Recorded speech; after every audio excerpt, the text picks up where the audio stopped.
As we focus on the challenging labor market, can you talk about how we got here in the first place? Absolutely. Healthcare has known for a long time that a nursing shortage in particular was coming.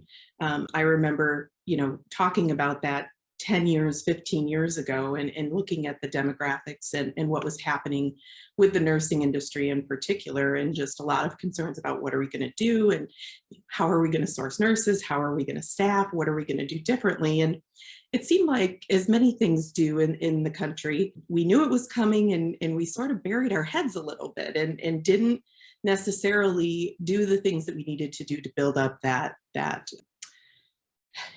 pipeline, so to speak, for nurses. And so when COVID hit, a number of organizations, obviously within healthcare, needed nurses, but they also needed to preserve their bottom lines. And what a lot of people don't realize is that hospitals actually suffered during COVID financially due to all of the cancellations of surgeries that had to be put on hold in order to make room for COVID patients.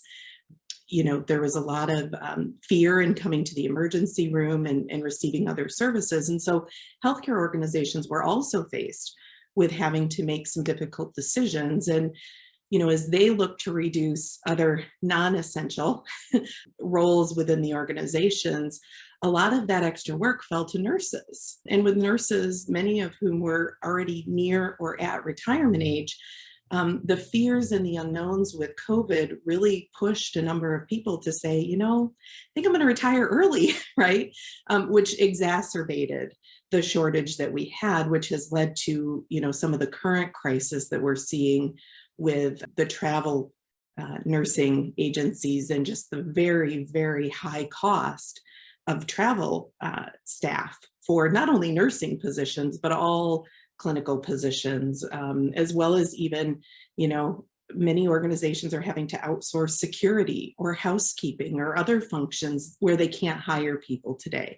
And so a lot of the reasons why healthcare organizations struggle with some of those non-clinical positions are the same reasons that non-healthcare organizations are struggling to fill those similar positions. But, I think healthcare in particular is struggling within that clinical sector in many ways because we didn't act ahead of time when we knew that a crisis was coming. And then, you add COVID on top of it, and it's kind of a double crisis that we were definitely not prepared for.